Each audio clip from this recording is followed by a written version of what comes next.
Hello बच्चों, let's read the question and the question says write the cell reaction, calculate the EMF of the following reaction at 298 Kelvin।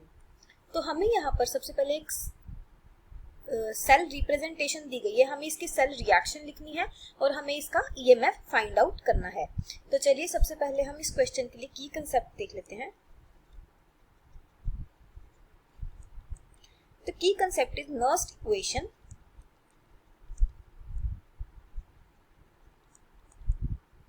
Nernst equation is that E cell मतलब cell EMF equals to E naught cell minus 0.0591 divided by n log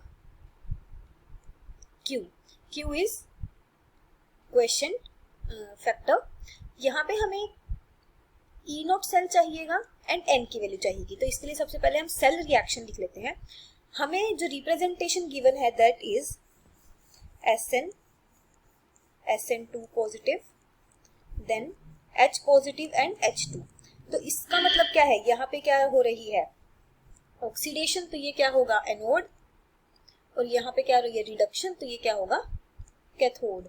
oxidation means removal of electrons. Okay, so अगर हम reaction लिखें तो क्या होगी SN convert हो रहा है किसमें SN2 पॉजिटिव प्लस 2 इलेक्ट्रॉन्स में, और H पॉजिटिव क्या कर रहा है गेन कर रहा है इलेक्ट्रॉन, तो 2H positive plus 2 electrons form H2।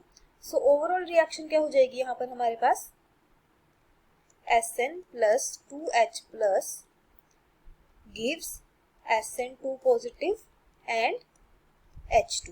Okay, now हमने सेल रिएक्शन तो लिख लिया, अब हम EMF फाइंड आउट करते हैं। EMF फाइंड आउट करने के लिए cell E naught cell find out करने के लिए हमें क्या पता होना चाहिए, इसका formula that is E note cathode minus E note anode. तो यहाँ पे कैथोड क्या है H पॉजिटिव H2, तो we can write minus E naught of SN reduction potential of anode. तो यहाँ पे इसकी वैल्यू तो 0 होती है, सो हमारे पास क्या आ जाएगा 0 माइनस, एंड हमें ये रिडक्शन पोटेंशियल की वैल्यू गिवन थी 0.14 एंड ये माइनस में गिवन थी, तो हमारे पास ओवरऑल वैल्यू क्या आ गई 0.14 volt. So this will the value of E naught cell. अब हमें फाइंड आउट करनी है value of E cell. So अगर हम नर्स्ट इक्वेशन में वैल्यूज पुट करें E cell equal to E naught cell that is 0.14 minus 0.0591 divided by n। n is number of electrons involve. अगर हम सेल रिएक्शन देखें तो हमें दिख रहा है कि वहां पे 2 इलेक्ट्रॉन्स इन्वॉल्व हैं, तो n will be 2 into log यहाँ पर जिसकी रिडक्शन हुई है या we can write product divided by reactant raise to their stoichiometry. तो यहाँ पे हमारे पास क्या आ जाएगा 0.14 माइनस 0.0591 डिवाइडेड बाय 2 लॉग, हमें SN2 पॉजिटिव की कंसंट्रेशन गिवन थी 4 into 10 raise to power minus 3 divided by 2 into 10 raise to power minus 2 and इसका स्क्वायर। तो हमारे पास वैल्यू क्या आ जाएगी 0.14 माइनस 0.0295 log 10। तो हमारे पास वैल्यू क्या आ जाएगी, इसको सोल्व करके log 10 इज 1, सो इसको माइनस करके वैल्यू आ जाएगी 0.1105 volt. So this will be the value of E cell, EMF of the cell. तो बी पार्ट में हमसे पूछा गया है कि on the basis of E naught values O2 gas should be liberated at anode, but it is Cl2 gas which is liberated in the electrolysis of aqueous NaCl। तो ये कह रहा है कि जब aqueous NaCl की इलेक्ट्रोलिसिस होगी aqueous NaCl की, तो हमारे पास वैसे तो क्या होना चाहिए था O2 गैस एनोड पे लिबरेट होनी चाहिए थी, बट Cl2 गैस होती है लिबरेट। तो इसका हमें रीजन देना है, तो it is due to over voltage.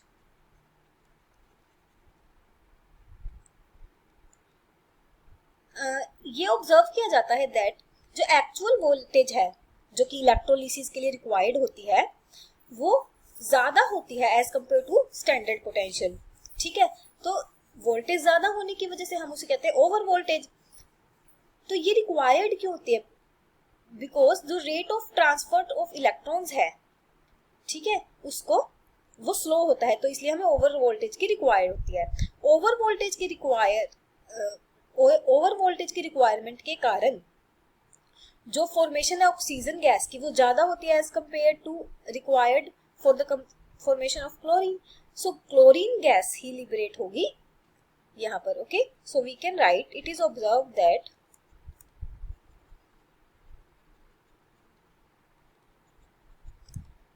actual voltage required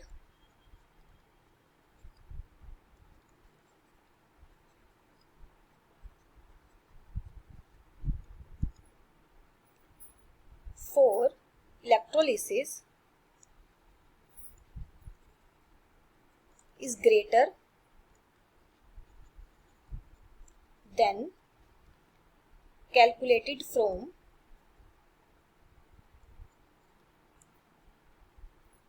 standard potentials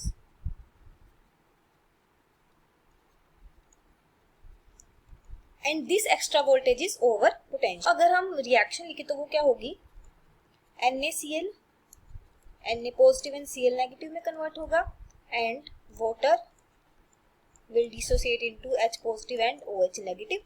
So oxygen तभी इवॉल्व होगी जब हायर वोल्टेज अप्लाई करेंगे। So because of this Cl2 will evolve। Oxygen will evolve only when higher voltage is applied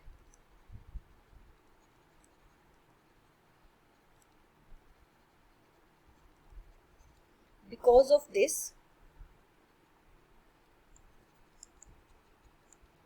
Cl2 is evolved। okay,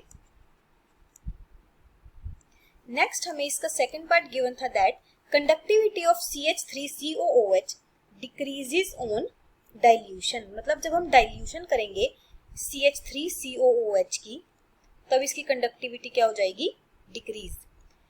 ऐसा क्यों हो गया? क्योंकि conductivity varies with change in concentration. जैसे जैसे कंसंट्रेशन चेंज होगी conductivity change होगी। तो on dilution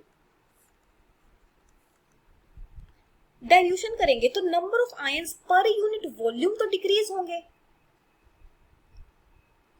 number of ions per unit volume decrease. Number of ions decrease होंगे तो क्या होगा, कंडक्टिविटी भी डिक्रीज होगी। सो conductivity decreases with dilution। okay, hope you understand the question and understood it well। best of luck।